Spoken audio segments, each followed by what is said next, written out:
ప్రతిదిన పరలోకమన్న September 7. కాగా ఎవడైనను క్రీస్తునందున్న ఎడల వాడు నూతన సృష్టి, పాతవి గతించెను, ఇదిగో క్రొత్తవాయెను. 2 కొరింథీ 5:17. క్రీస్తు యేసునందున్న ఈ నూతన సృష్టి శరీర ప్రకారము కాక ఆత్మ ప్రకారముగా ఒకరినొకరు తెలుసుకొందురు. ప్రతి ఒక్కరి ఆత్మలోనూ లేక నూతన మనసులలోనూ ఉత్తమమైన మనోభావము, ఉన్నతమైన లక్ష్యము కలిగి ఉందురు. అనగా మాంస ప్రకారముగా ఎట్టి బలహీనతలు ఉన్నప్పటికీ ప్రతి ఒక్కొక్కరు కూడా మంచి, యథార్థమైన, ఉత్తమమైన, పరిశుద్ధమైన మనోభావములను కలిగి ఉందురు. ఉద్దేశము, ఇచ్చలయందు దేవునితో ఐక్యత్వము అను నూతన దృక్పథము నుండి ఒకరినొకరు ప్రేమించుకొందురు. క్రీస్తు విరోధితో, శరీరముతో మరియు ఈ లోకపు దుష్ట ప్రభావములతో మంచి పోరాటమును పోరాడుచున్నప్పుడు ప్రతి ఒక్కరి యొక్క సామర్థ్యము లేక బలమును గూర్చి తెలుసుకొనుట ద్వారా వారి మధ్య స్నేహము వృద్ధి పొందును. ఎవరికైతే పాత విషయములు క్రొత్తవాయనో క్రీస్తు యేసునందు నూతన సృష్టిగా నున్న వారి మధ్య స్నేహమును, ప్రేమను గూర్చి మాటలు గాని వ్రాతలు గాని సంపూర్తిగా తెలియజేయలేవు. రోమీలకు రాసిన పత్రిక 6:4-6, 11-13 రీప్రింట్ నంబర్ 3233. నమస్కారం. ఈరోజు మన డీప్ డైవ్లో 2 కొరింథీయులు 5:17 చూద్దాం. క్రీస్తునందు ఎవడైనను ఉండిన ఎడల వాడు నూతన సృష్టి, పాతవి గతించెను, ఇదిగో క్రొత్తవాయెను. చాలా శక్తివంతమైన మాటలు. అవును, చాలా లోతైనవి. అసలు ఈ నూతన సృష్టి అంటే ఏమిటి? రీప్రింట్ 3323 వ్యాఖ్యానం ఉంది కదా, దాని ఆధారంగా దీన్ని కొంచెం విడదీసి చూద్దాం. తప్పకుండా. అంటే ఈ వాక్యం చెప్పేది ఒక మామూలు మార్పు కాదు. ఇది పైపైన జరిగేది కాదు, వ్యక్తి యొక్క మూలంలోనే, వాళ్ల మాన్యతలోనే వచ్చే పరివర్తన. ఓ! ఆ వ్యాఖ్యానం ప్రకారం ఇలా నూతన సృష్టిగా మారిన వాళ్ళు ఒకరినొకరు చూసుకునే పద్ధతే మారిపోతుంది. అవునా? అది ఆసక్తికరంగా ఉంది. అంటే ఎలా మారుతుంది? మామూలుగా మనం ఒకరి నేపథ్యం, వాళ్ల రూపురేఖలు ఇవన్నీ చూస్తాం కదా. అవును. మరి వీళ్ళెలా భిన్నంగా ఉంటారు? అక్కడే అసలు విషయం ఉంది. వాళ్ళు ఒకరినొకరు శరీరానుసారంగా చూడరు. శరీరానుసారంగా చూడరు అంటే ఈ బయట కనిపించేవి, ఈ లోక సంబంధమైన కొలమానాలుంటాయి కదా, వాటితో కాదు.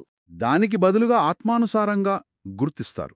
ఆత్మానుసారంగా అంటే వాళ్లలో వచ్చిన ఆ కొత్త మార్పు, వాళ్ల కొత్త మనస్సు, ఆ ఆధ్యాత్మిక గుర్తింపు, దాన్ని బట్టే ఒకరినొకరు అర్థం చేసుకుంటారు, గౌరవించుకుంటారన్నమాట. అంటే బయట ఏమైనా లోపాలున్నా, బలహీనతలున్నా అవి వాళ్ల దృష్టిలో అంత ముఖ్యం కాదనమాట. అంతే, అవి ద్వితీయమే. మరి అప్పుడు వాళ్ల మధ్య సంబంధానికి ఆధారమేంటి, పునాది?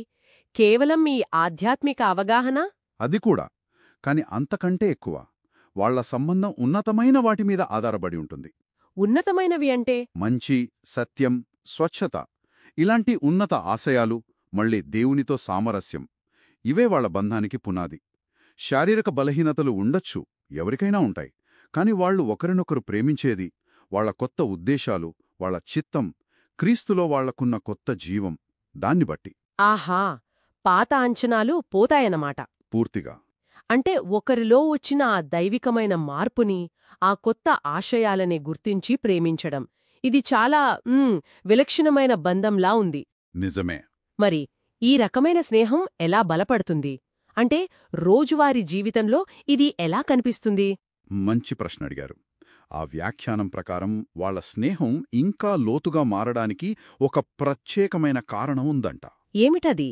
అంటే ప్రపంచం నుంచి, శరీరం నుంచి, అంటే మన సొంత బలహీనతలు, ఇంకా విరోధి అంటే సాతాను నుంచి వచ్చే వ్యతిరేకతలుంటాయి కదా. అవును. వాటిని ఎదుర్కొంటూ విశ్వాసం కోసం మంచి పోరాటం చేయడంలో, ఆ పోరాటంలో వాళ్ళు ఒకరికొకరు చూపే బలం, దాన్ని బట్టే వాళ్ల స్నేహం పెరుగుతుందట.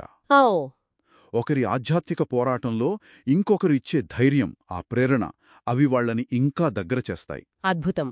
అంటే కష్టాలు వచ్చినప్పుడు వాళ్ళు విడిపోరు, బదులుగా ఒకరికొకరు ఇంకా అండగా నిలుస్తూ బంధం బలపడుతుందన్నమాట. సరిగ్గా చెప్పారు. సాధారణంగా మనం లోకంలో చూసేదానికి ఇది భిన్నం కదా. అవును, చాలా భిన్నం. మరి ఈ బంధం ఎంత లోతైనది? ఆ వ్యాఖ్యానం ఏమంటుందంటే, ఈ నూతన సృష్టిల మధ్య ఏర్పడే ప్రేమ, ఆ స్నేహం యొక్క లోతు, దాని మాధుర్యం, దాన్ని మాటలతోగాని కలంతోగాని పూర్తిగా వర్ణించడం అసాధ్యమని. అది అనుభవించాల్సిన విషయమంట.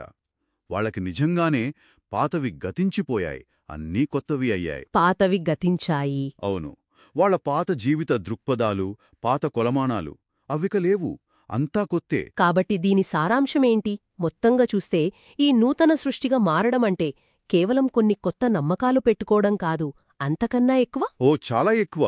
ఇది కేవలం నమ్మకాలు మార్చుకోవడం కాదు.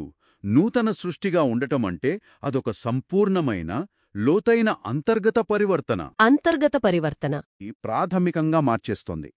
ఇది శారీరక పరిమితులను, గతంలో వాళ్ళు ఎలా ఉండేవారు వాటిని అన్నిటినీ దాటి ఇదే ఆధ్యాత్మిక గుర్తింపున్న వాళ్లతో ఒక ప్రత్యేకమైన పవిత్రమైన బంధాన్ని ఏర్పరుస్తుంది. ఆహా, పాత ఆలోచనలు, పాత బంధాలు, పాత ప్రాధాన్యతలు అవన్నీ పూర్తిగా పోయి వాటి స్థానంలో దేవుని చిత్తానికి అనుగుణమైన కొత్తవి వస్తాయి. ఇది పూర్తిగా ఒక కొత్త ఆరంభం అన్నమాట. చాలా స్పష్టంగా ఉంది. అంటే ఇది పైకి కనిపించే ప్రవర్తన మార్పు మాత్రమే కాదు, అసలు లోపలంతా పూర్తిగా పునరుద్ధరించబడటమన్నమాట. అంతే. ఈ లోతైన మార్పు తర్వాత వ్యక్తి ప్రపంచాన్ని, ఇతరులను చూసే విధానమే మారిపోతుంది. సరిగ్గా చెప్పారు. ముగింపుగా ఒక విషయం ఆలోచిద్దాం. చెప్పండి. ఈ నూతన సృష్టి అనే భావన, ఇదొక వ్యక్తి ఇతరులను, సమాజాన్ని, చివరికి తమను తాము చూసుకునే ఆ ప్రాథమిక దృష్టికోణాన్ని ఎంత తీవ్రంగా మారుస్తుంది. ఒకసారి ఆలోచించండి. పాత కొలమానాలను, పక్షపాతాలను పూర్తిగా పక్కన పెట్టేసి కేవలం ఆత్మసంబంధమైన విలువలను, ఎదుటివారిలో ఆ దైవికమైన మార్పును మాత్రమే చూడగలిగితే మన సంబంధాలు, మన అవగాహన ఎలా మారిపోతాయో కదా. నిజమే, అది చాలా లోతైన ఆలోచన. అవును, ఇది మనల్ని ఆలోచింపచెయ్యాలి.